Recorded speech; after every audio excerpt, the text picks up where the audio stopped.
Bonjour à tous. Vous venez d'avaler 4 épisodes assez touffus.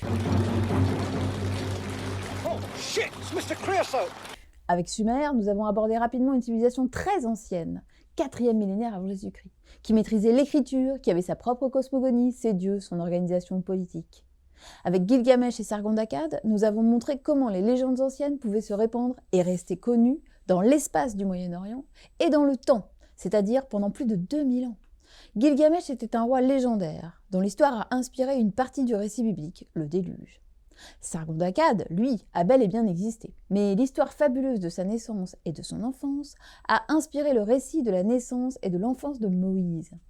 Puis dans l'épisode 4, nous avons vu comment la Babylone d'Hammurabi a continué d'influencer culturellement le Levant, mais surtout comment la chute du royaume de Juda et de Jérusalem a contribué à façonner la religion juive naissante. Maintenant que vous avez ces éléments de contexte à l'esprit, nous proposons avec cet épisode bonus une petite pause. Alors, quel est cet épisode un peu particulier ? Eh bien, ici, vous allez entendre un résumé de la Bible façon boulatée, c'est-à-dire qui renverra à certains de nos épisodes, à ce que nous y avons déjà raconté et ce que nous comptons aborder dans les prochains. Pourquoi un tel épisode ? Nous avons pensé qu'à ce monde d'autre travail, certains pourraient être perdus s'ils n'avaient jamais lu la Bible. Bien sûr, il vaudrait mieux la lire par vous-même, mais ce que nous proposons là pourrait vous donner envie d'y entrer par certaines portes et vous encourager à peu la lire en entier. Pour vous repérer, nous laisserons apparent le plan général de la Bible. Cela vous permettra de savoir où nous en sommes. Mais avant de commencer, quelques précisions. Juste pour rire, la Bible contient près de 25 000 versets. Un verset, c'est 1 à 2-3 phrases. Après un calcul rapide, si on lisait la Bible hébraïque nuit et jour sans s'arrêter, il faudrait environ 38 heures. C'est très long, mais c'est parce que la Bible regroupe en fait plusieurs livres. En effet, la Bible est la traduction française du mot grec « ta biblia ». C'est un mot neutre pluriel qui signifie en fait « les livres ». Donc quand on parle de la Bible, on parle en fait de plusieurs livres. Dans cet épisode, nous allons nous concentrer sur les livres qui constituent la Bible hébraïque. Les chrétiens regroupent ces livres sous l'appellation Ancien Testament. Ancien par rapport à leur Nouveau Testament, qui parle de Jésus. Les histoires de la Bible hébraïque concernent presque uniquement le peuple hébreu, qui devient au fil du récit le peuple d'Israël. Elles commencent par la création du monde pour s'arrêter quelques siècles avant Jésus-Christ. Ces histoires se situent au Moyen-Orient. La composition et la rédaction des différents livres de la Bible, leur agencement, leur hétérogénéité, les raisons pour lesquelles certains passages ou histoires sont répétés, les différentes théories qui tentent d'expliquer tout cela, voilà tout ce que nous n'aborderons pas dans cet épisode. Ça, c'est le travail des experts dont nous rapporterons les découvertes petit à petit dans nos épisodes classiques. La Bible hébraïque est un texte fondateur pour les 3 religions monothéistes. Pour les Juifs, bien évidemment. Mais ces derniers s'appuient également sur un ensemble de textes d'études des lois religieuses appelés le Talmud. Pour les chrétiens, dont la Bible est composée de l'Ancien et du Nouveau Testament. L'Ancien Testament, dans ses grandes lignes, correspond à la Bible hébraïque à quelques différences près. Les chrétiens donnent cependant une plus grande importance aux textes regroupés dans le Nouveau Testament et qui concernent Jésus. Les musulmans, quant à eux, s'appuient sur le Coran. La Bible hébraïque ne fait pas partie du canon de l'islam, mais le Coran reprend de nombreuses histoires consignées dans la Torah et reconnaît également Jésus comme un prophète.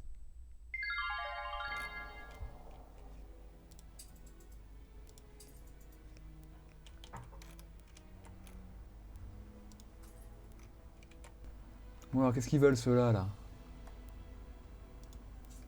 Des tortillas et une église.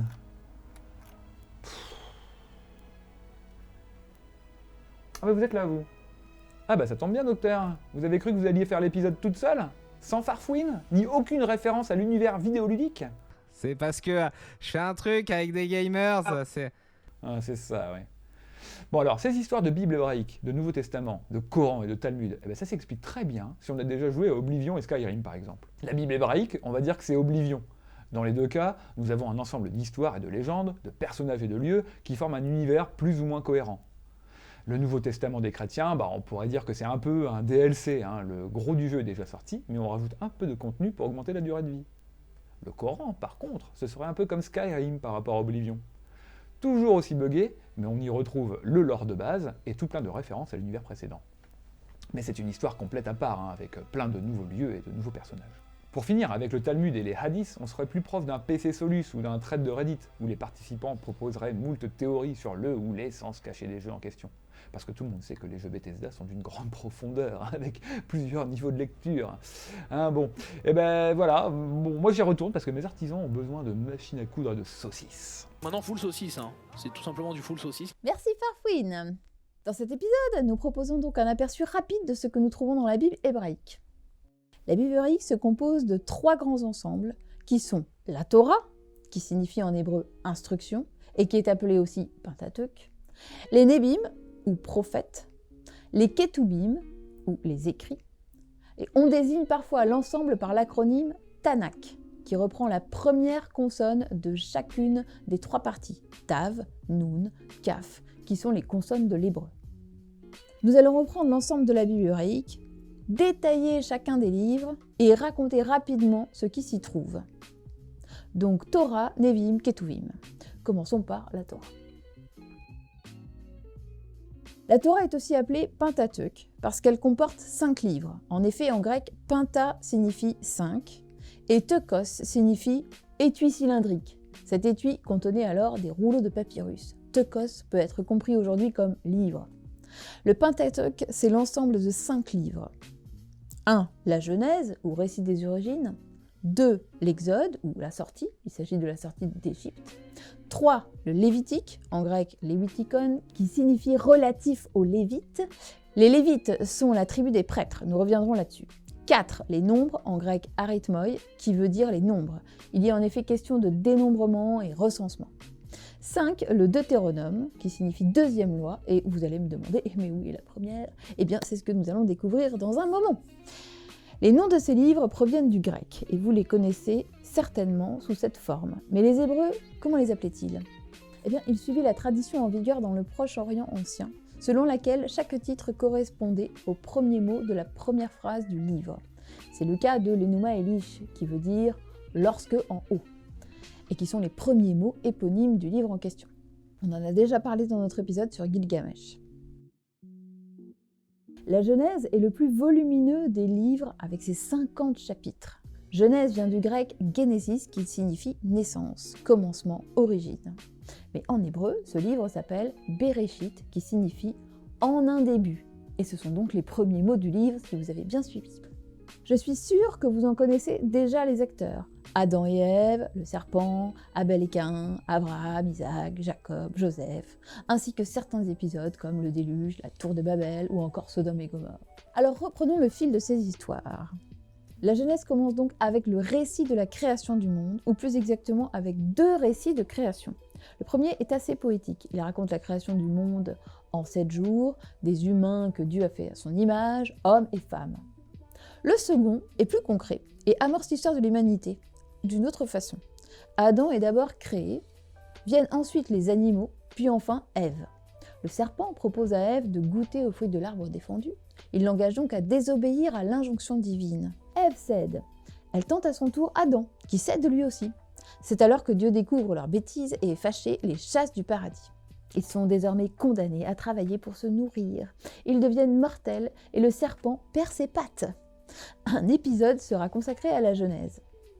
Adam et Ève ont des enfants, Abel et Caïn. D'abord Caïn est jaloux de son frère et de la préférence que semble lui accorder Dieu. Il le tue. Caïn aura une descendance d'hommes violents, mais au sujet duquel la Bible ne dit pas grand-chose. Adam et Ève ont un 3e fils, appelé Seth. Ce 3e fils permet au rédacteur de relier ainsi l'histoire primitive d'Adam et Ève à celle de Noé, du déluge et partant de toute l'humanité. Comment s'y prennent-ils ? Eh bien, la descendance de Seth est énorme. Et on y trouve des célébrités, comme Mathusalem. Mathusalem est connu pour avoir vécu très longtemps, 969 ans. Mais bon, c'est un peu le cas de tous ces ancêtres-là. Noé est le petit-fils de Mathusalem. À ce moment de l'histoire, Dieu est mécontent de la violence des hommes. Il provoque alors un déluge, dont seuls Noé, sa famille et au moins un couple de chaque animal seront sauvés. C'est la fameuse histoire largement représentée de l'arche de Noé. Puis, une fois sauvé, Noé a 3 fils, Sem, Cham et Japheth. La Bible raconte qu'un jour, Noé s'enivre de son propre vin et se dénude. Son fils Cham le voit nu, et au lieu de le couvrir immédiatement, il appelle ses frères qui s'en chargent. Pour cette erreur, ou ce manque de jugeote, Cham et sa descendance sont maudits. Ça c'est Genèse 9, versets 18-25. Au chapitre 10, on trouve ce qu'on appelle la table des nations, selon laquelle toutes les populations mondiales descendraient des 3 fils de Noé, Sem, Cham et Japheth. Dans notre épisode sur les voisins d'Israël, nous reviendrons sur la descendance des fils de Noé. La Bible va ensuite se concentrer sur l'histoire de la lignée de Sem, d'où provient le mot sémite. Au chapitre 11, c'est l'histoire de la tour de Babel. Il en est question dans notre épisode sur Babylone. Sous l'impulsion divine, les langues apparaissent et les nations se dispersent sur la terre. Dieu veut éviter une union trop forte des humains entre eux. Il lui importe donc de les diviser pour mieux régner. La Bible continue de présenter la lignée de Sem, son fils Arpachshad, et l'ancêtre de Héber, lui-même ancêtre de Téra, le père d'Abraham. On vient de passer seulement 11 chapitres de la Genèse. Les chapitres d'Abraham, comme celles de ses descendants, donneront lieu à un épisode consacré aux patriarches et à Abraham en particulier. Abraham, qui s'appelle d'abord Abraham, est un patriarche plutôt nomade qui rencontre des conflits de famille, se pose des questions de moralité et fait face à des problèmes de descendance et de succession. Le grand problème d'Abraham, c'est sa lignée. À 80 ans, il n'a toujours pas de descendance. Qu'il se rassure, Dieu va venir à sa rescousse. Même si, à 80 ans, il a un enfant de sa servante Agar, un fils appelé Ismaël, ce n'est qu'à 100 ans qu'Abraham obtient de sa femme Sarah, elle-même alors âgée de 90 ans, un enfant qu'on appelle Isaac. C'est le fameux fils que Dieu lui demandera de sacrifier pour éprouver sa fidélité et sa soumission. Finalement, un changement de dernière minute, Isaac sera remplacé par un agneau. Abraham aura également d'autres enfants avec Kétoura.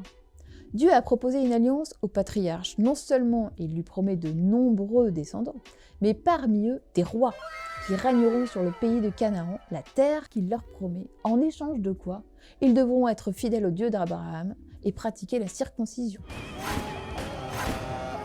À ce moment, Abraham est rebaptisé Abraham.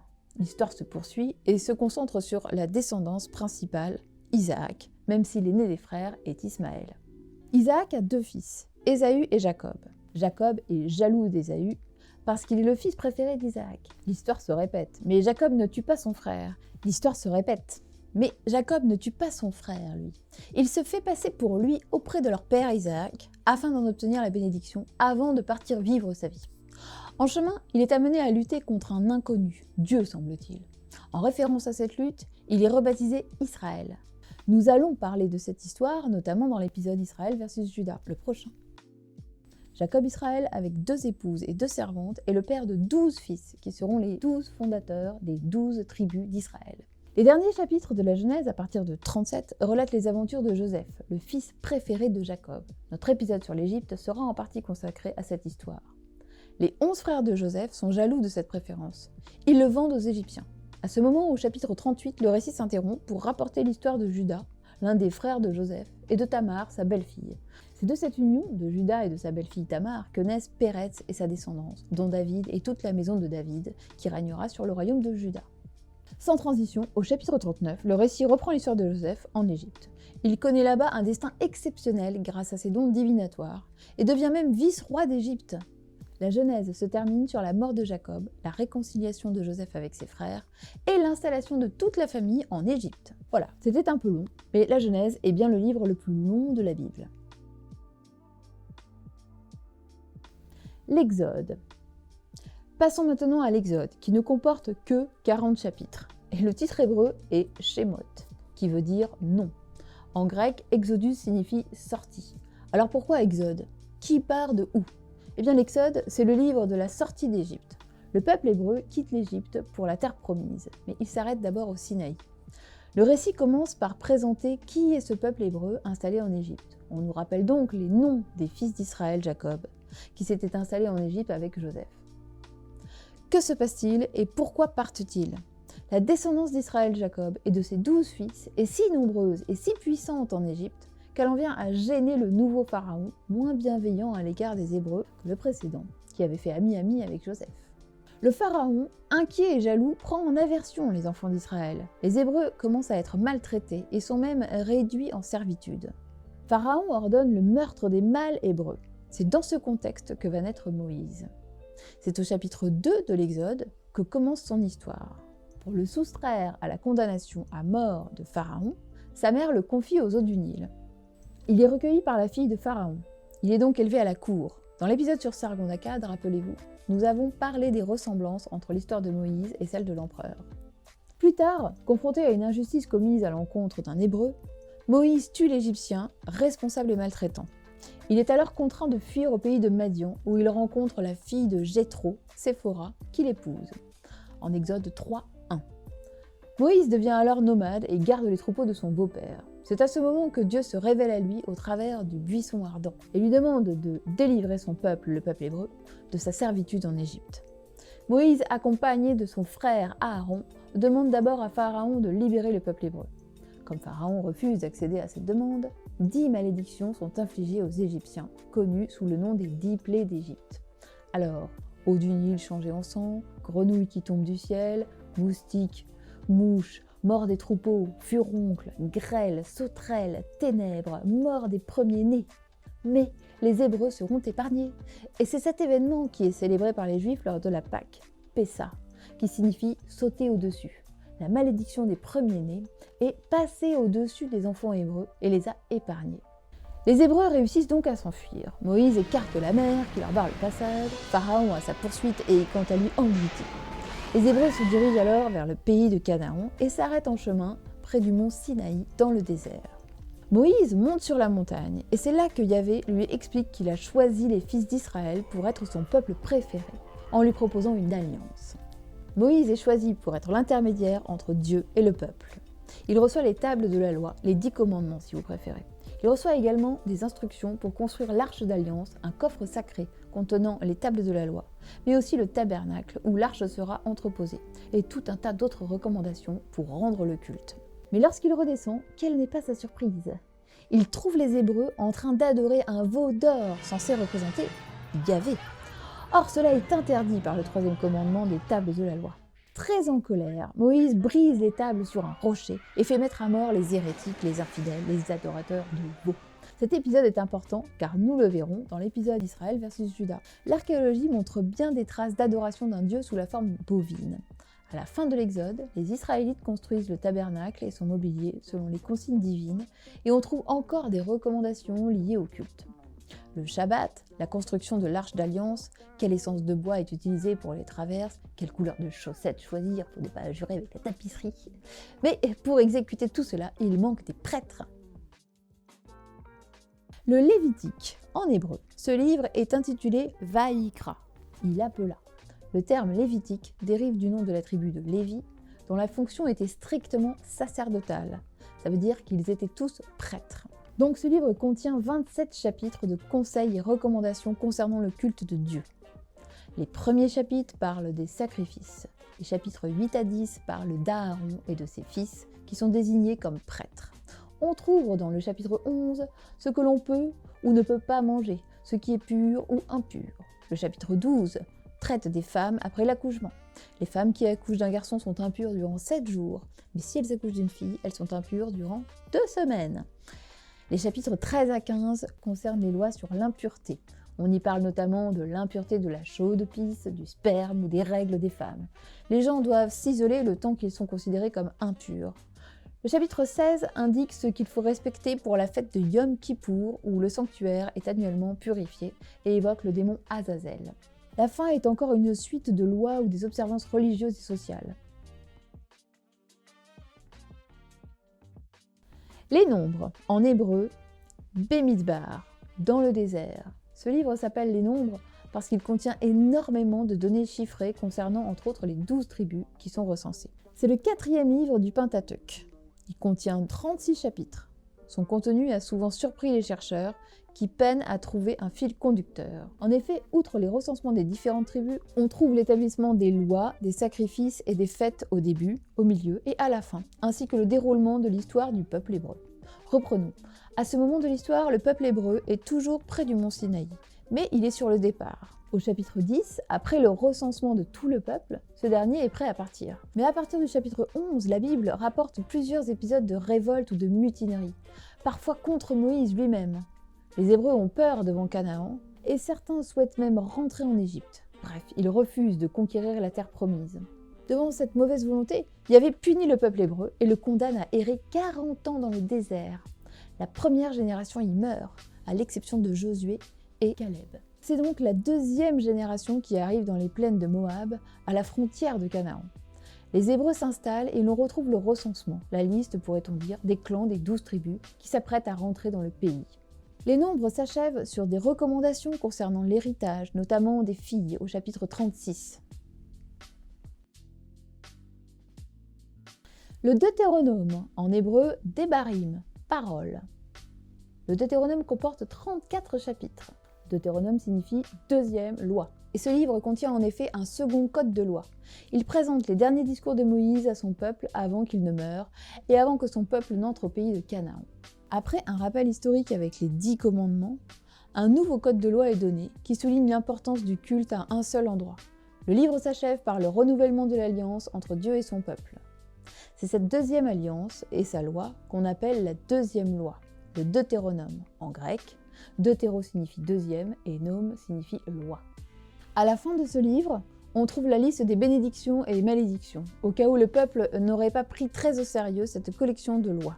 Le Deutéronome, au chapitre 12, est important parce qu'il situe le lieu de culte en un seul lieu, mais il ne précise pas de quel lieu il s'agit. Josué est alors institué comme celui qui conduira le peuple d'Israël en pays de Canaan. Josué est le successeur de Moïse, et il est issu de la tribu d'Éphraïm. Le livre se termine par la mort de Moïse, avant l'arrivée de son peuple en terre promise. Voilà pour un rapide aperçu des 5 livres qui constituent la Torah ou Pentateuque. Viennent ensuite les Névim ou les prophètes. Le prophète, non, ce n'est pas celui qui veut faire la fête.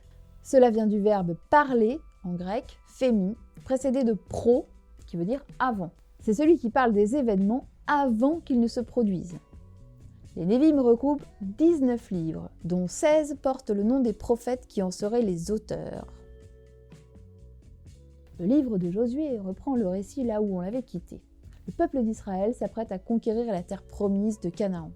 Josué est le personnage principal de ce livre qui raconte une conquête très rapide des terres. C'est dans ce livre qu'on trouve le fameux passage des trompettes de Jéricho. Les prêtres d'Israël ont tourné 7 fois pendant 7 jours autour de la ville en sonnant du chauffard, et les murailles de la ville se seraient écroulées. Les habitants de cette ville et les autres sont exterminés par l'ordre de Dieu, et les terres sont partagées entre les tribus d'Israël. Le livre des Juges raconte la suite, à savoir les difficultés que rencontrent les Israélites à vivre à proximité des Cananéens qui restent, car tous n'ont pas été exterminés, et de leur culte étranger à Yahvé. À chaque fois qu'Israël désobéit, Yahvé le laisse être dominé par ses voisins.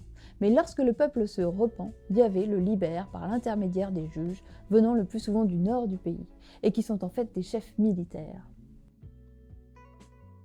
Les 2 livres de Samuel couvrent une période de 100 ans, soit à peu près la durée de vie de Samuel, prophète issu de la tribu des Lévis. Je le rappelle, la tribu des Lévis est consacrée à la prêtrise. Ce sont des religieux. À ce moment du récit, le peuple d'Israël s'est partagé le territoire conquis entre les 11 tribus d'Israël, la 12e étant celle des Lévis. Dans les livres de Samuel, on trouve le récit de sa vie, mais aussi les débuts du roi Saül, le premier roi d'Israël. En effet, Saül est issu de la tribu de Benjamin, mais il devient le roi de toutes les tribus d'Israël. Sa vie commence bien. Il est appelé et protégé par Yahvé. Mais ce dernier, finalement, se détourne de lui pour lui préférer David, issu de la tribu de Juda. À ce moment de l'histoire, les Israélites sont en guerre contre les Philistins. David va alors jouer un rôle primordial. Samuel raconte la bataille de David contre Goliath, qui est un géant philistin. Grâce à David, les Israélites remportent la victoire. Grand vainqueur, David est promu roi d'Israël, des tribus unies. Dieu lui promet une dynastie éternelle. Il fait venir l'arche divine à Jérusalem avant que le temple y soit construit. Nous parlerons plus longuement de Saül et David dans le prochain épisode, les royaumes d'Israël et de Juda, et nous y reviendrons dans un épisode consacré à Saül, David et Salomon. Le livre des rois part du récit de la mort de David et va jusqu'à la vie des derniers rois de Juda, jusqu'à la chute de Jérusalem, la capitale du royaume de Juda. Le livre des rois rapporte un événement primordial, à savoir le schisme du grand royaume d'Israël. Alors que s'est-il passé ? Salomon, le fils de David, lui succède. Salomon est présenté comme un bon roi, et c'est lui qui construit le temple de Yahvé à Jérusalem. Mais il fait tout de même des choses qui déplaisent à Dieu. Il s'unit notamment à des femmes étrangères qui ramènent à Israël des dieux étrangers. Le royaume connaît alors des dissensions. Les tribus entrent en conflit les unes avec les autres. Jéroboam, un officier de la cour de Salomon issu de la tribu d'Éphraïm, s'oppose à Salomon. Le fils de Salomon, Roboam, s'oppose à Jéroboam. À l'issue du conflit, deux tribus, Juda et Benjamin, restent avec Roboam, le fils de Salomon, désormais roi de Juda. Les autres tribus se rallient à Jéroboam, qui devient roi du nouvel Israël, alors amputé de Juda et Benjamin. Les 12 tribus d'Israël se trouvent divisées en deux camps, du coup, le royaume du nord et le royaume du sud. La suite du livre raconte comment ces deux royaumes, Israël au nord et Juda au sud, au fil du temps, s'unissent contre l'étranger ou se trahissent, et ce jusqu'à la fin des deux royaumes. Le royaume d'Israël tombe sous les coups des Assyriens, puis le royaume de Juda tombe sous les coups des Babyloniens. Le récit est entrecoupé par l'intervention de prophètes qui annoncent la chute d'Israël et de Juda, en accusant l'impiété de certains rois. Voilà pour les 4 premiers livres des Névim, appelés aussi premiers prophètes ou prophètes antérieurs. Passons à présent aux derniers prophètes ou postérieurs, avec les 3 grands prophètes Ésaïe, Jérémie et Ézéchiel, et les 12 petits prophètes. Ces livres présentent les oracles que ces prophètes auraient prononcés au nom de Yahvé, ainsi que leurs faits et gestes. On y trouve des oracles de jugement ou de châtiment, des oracles de délivrance et des oracles qui concernent les peuples voisins d'Israël et de Juda. Ésaïe ou Isaïe, de tous les livres, très incomplets, qu'on a retrouvés à Qumran, c'est le plus complet, ou le moins incomplet de tous. L'ordre des prophètes varie selon les manuscrits. Néanmoins, la plupart d'entre eux placent Ésaïe en premier, et l'on peut supposer que c'est parce que ce livre couvre une vaste période, en partant de la domination assyrienne jusqu'à l'arrivée du roi perse, Cyrus, que le livre présente comme le Messie de Yahvé. Ésaïe contient 3 parties. La première se rapporte aux malheurs liés à la domination assyrienne sur Jérusalem, au 8e siècle. La deuxième, à partir du chapitre 40, passe sans transition au 6e siècle, au moment de l'exil à Babylone, et prédit l'arrivée du roi perse Cyrus. Les 10 derniers chapitres constituent la 3e partie. On y trouve une série d'oracles, et c'est Yahvé qui exprime ses volontés et prédit l'avenir mouvementé de Jérusalem et de son peuple. Le livre de Jérémie. Jérémie est un prophète qui ne cesse d'avertir les rois des malheurs qui ne sauraient tarder de Josias au dernier roi. Pour ses horribles prédictions, Jérémie est persécuté. Il faut dire qu'il rabâche que tout est de la faute des Judéens eux-mêmes. D'après lui, si Nabuchodonosor II, roi de Babylone, agit contre Jérusalem, c'est parce qu'il est le bras armé de Yahvé qui souhaite punir le peuple de Jérusalem pour son impiété et son infidélité. Notons que c'est une façon de voir les choses que l'on trouve assez fréquemment dans les récits bibliques et dans tout le Proche-Orient ancien. Ézéchiel, c'est un prophète en exil à Babylone, à ne pas confondre avec Ézéchias, l'un des rois de Jérusalem. Ézéchiel a d'horribles visions, assez monstrueuses. D'abord, ta tête va enfler comme une pastèque, tu vas grossir de 50 kilos environ en 2 heures. D'accord. Il va te pousser des griffes, des pustules sanguinolentes. Oui. Et ensuite, tu vas remarquer que tu as 6 énormes seins poilus qui te poussent dans le dos. D'horribles visions, au cours desquelles il voit Dieu qui lui confie un rouleau de prophéties à manger, puis il lui demande de s'adresser de sa part à la maison d'Israël. Il doit les avertir, comme toujours, entre autres, des malheurs qui s'abattront en cas de désobéissance ou d'infidélité. La fin du livre imagine la restauration d'Israël réunie autour d'un temple avec des dimensions et des rituels idéaux.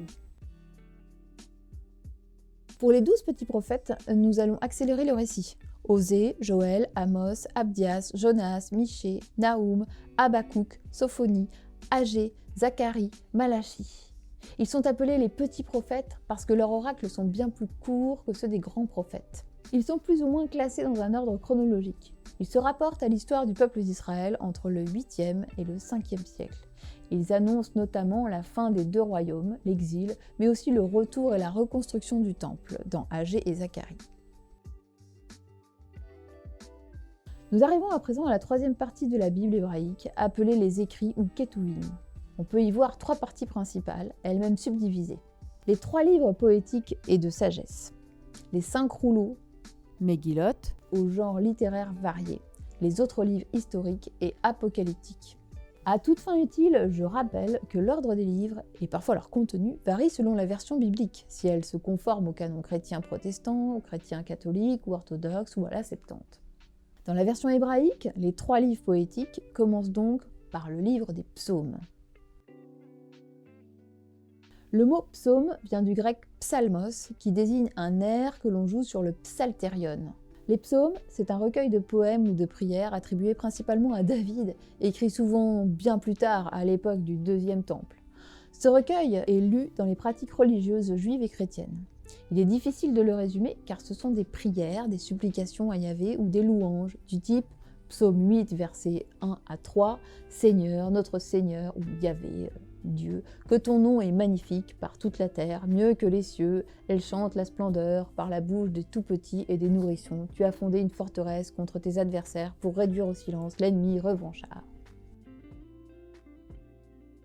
Le deuxième livre est le livre des Proverbes. On y trouve des indications sur ce qu'est la véritable sagesse, sur la meilleure façon de vivre. On y rapporte les conseils prétendument édictés par Salomon, pour certains transcrits par l'entourage d'Ézéchias, le roi de Juda.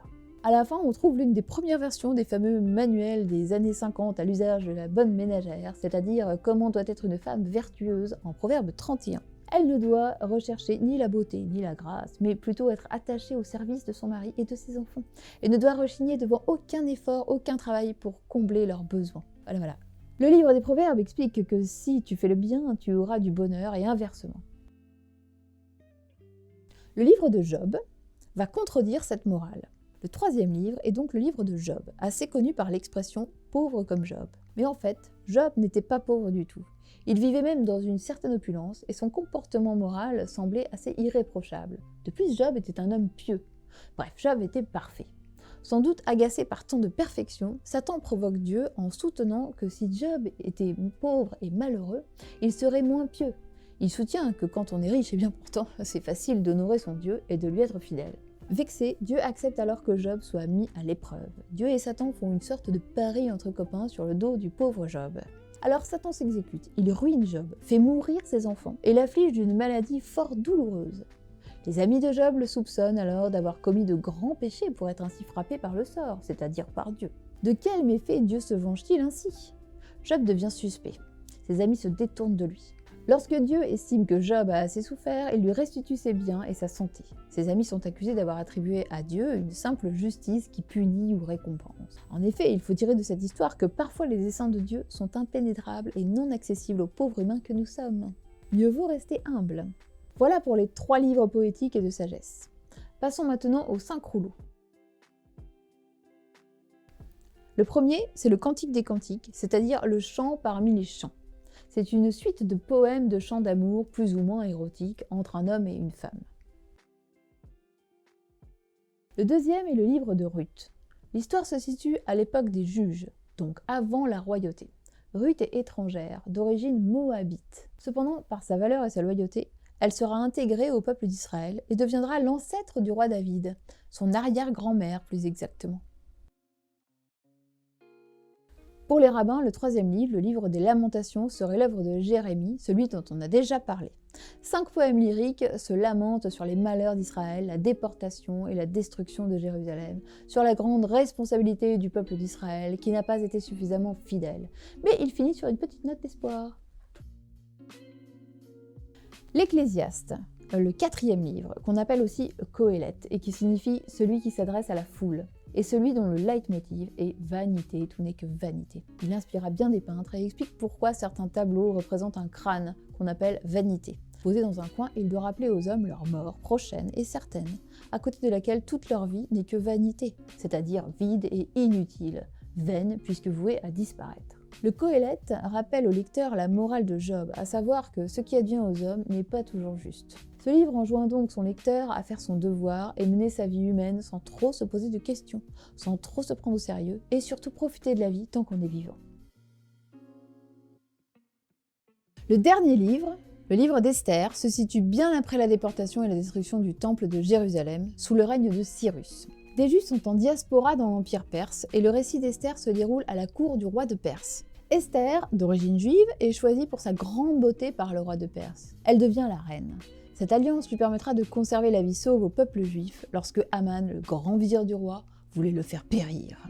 Nous arrivons à la dernière partie de la 3e partie, les autres livres historiques, qui contiennent le livre de Daniel, le livre d'Esdras et de Néhémie, et le livre des Chroniques. Le livre de Daniel raconte les aventures incroyables d'un jeune exilé de Juda à la cour du roi babylonien, puis du roi perse. Écrit dans un style apocalyptique, les visions de Daniel annoncent l'histoire du peuple juif depuis la déportation au VIe siècle jusqu'à l'époque séleucide au IIe siècle avant Jésus-Christ. Comme il prédit l'avenir et annonce la venue du Messie, les traditions catholiques et orthodoxes le rangent avec les grands prophètes Isaïe, Jérémie et Ézéchiel. Les livres d'Esdras et de Néhémie racontent comment Jérusalem se relève avec le retour des Juifs de leur captivité à Babylone, et ce n'est pas sans difficulté ni conflit. Néhémie reconstruit les murailles de Jérusalem et Esdras instaure la loi divine à Jérusalem. Les livres des Chroniques sont au nombre de 2, et nous arrivons à la fin. Le premier livre relate toute l'histoire de la Bible, de la création du monde à la royauté de David, en comprenant le récit de sa mort et de sa succession par Salomon. Le deuxième livre, comme de juste, raconte la suite de Salomon au règne de Cyrus, qui permet aux exilés de retourner à Jérusalem. Voici le dernier verset, Chroniques 2, chapitre 36, verset 23. Ainsi parle Cyrus, roi de Perse. Tous les royaumes de la terre, Yahvé, Dieu du ciel, me les a donnés, et il m'a chargé lui-même de lui bâtir une maison à Jérusalem, qui est en Juda. Lequel d'entre vous provient de tout son peuple? Que Yahvé, son Dieu, soit avec lui, et qu'il monte. Voilà qui se finit bien, c'est la fin de la Bible hébraïque, une fin ouverte, et qu'il monte. Et que se passera-t-il? Tout est possible encore. Les 2 derniers livres de la Bible hébraïque rapportent donc des événements situés chronologiquement bien avant les derniers événements dont témoignent d'autres parties de la Bible. Les livres ne suivent donc pas un ordre chronologique, ils ne sont pas dans l'ordre de l'histoire qui se trouve résumée dans les chroniques. Attention, petite précision supplémentaire, il existe des différences non négligeables entre le résumé des chroniques et le récit de ces mêmes événements dans d'autres parties de la Bible. N'oublions pas non plus que certains livres prophétiques racontent des événements qui se sont déjà déroulés, mais au futur, c'est-à-dire comme s'ils étaient annoncés par les prophètes. C'est d'ailleurs pour cela qu'ils s'appellent prophètes. Gardons en mémoire que les versions de la Septante, les versions catholiques ou orthodoxes, sont légèrement différentes, notamment dans l'ordre des livres. L'ordre des écrits peut aussi différer dans la tradition juive elle-même. Les chroniques ne sont pas toujours en dernier. Autre exemple, la version grecque choisie par les chrétiens se termine par les livres prophétiques, puisqu'elle veut laisser pressentir l'arrivée de Jésus. Le dernier livre de ce que les chrétiens appellent l'Ancien Testament est donc le livre de Malachie, le dernier des petits prophètes. Voici quels en sont les derniers versets. « Souvenez-vous de la loi de Moïse, mon serviteur, à qui j'ai donné à l'Horeb des lois et des coutumes pour tout Israël. Voici que je vais vous envoyer Élie, le prophète, avant que ne vienne le jour de Yahvé, jour grand et redoutable. Il ramènera le cœur des pères vers leurs fils, celui des fils vers leurs pères, pour que je ne vienne pas frapper la terre d'interdit. » C'est aussi une fin ouverte qui annonce la venue du Messie pour les chrétiens. Pour avoir une vue d'ensemble des différences entre les Bibles, nous vous recommandons les cours de Thomas Romer, en particulier son introduction à la Bible hébraïque et à l'Ancien Testament. Il y commente longuement, dans le dernier quart de sa conférence, ce magnifique tableau récapitulatif. Ici s'achève notre résumé très rapide de la Bible hébraïque. Nous espérons qu'après cette trentaine de minutes, vous aurez un aperçu de ce que contient la Bible hébraïque grosso modo. Grâce au timecode dans la description, vous pourrez revenir sur certains livres. C'était un épisode bonus, et nous allons à présent reprendre le fil de nos épisodes normaux ou classiques. Les 2 prochains porteront sur l'histoire des royaumes d'Israël et de Juda, que nous tenterons de reconstruire à partir du récit biblique et des données archéologiques. Un grand merci à nos généreux tipeurs et aussi à tous ceux qui nous aident dans notre projet. Aurélien Morinière derrière la caméra et auteur de nos illustrations. Alexandre Prézier à l'étalonnage qui nous fait un joli teint. Thomas Romer pour sa confiance, ses encouragements et la relecture de nos premiers épisodes. Hervé Gonzalez qui relie à présent notre travail avec une minutie inespérée et nous évite ainsi de répandre des bêtises sur les internets. Et Guillaume Farley, auteur, compositeur, interprète, créateur du générique que vous entendez à chaque début d'épisode. Un grand merci également à nos familles et amis qui nous soutiennent depuis le début, notamment en partageant nos vidéos. Quant à vous, faites comme eux. Commentez, likez, partagez, cela aidera YouTube et ses algorithmes à mieux nous référencer. À très bientôt!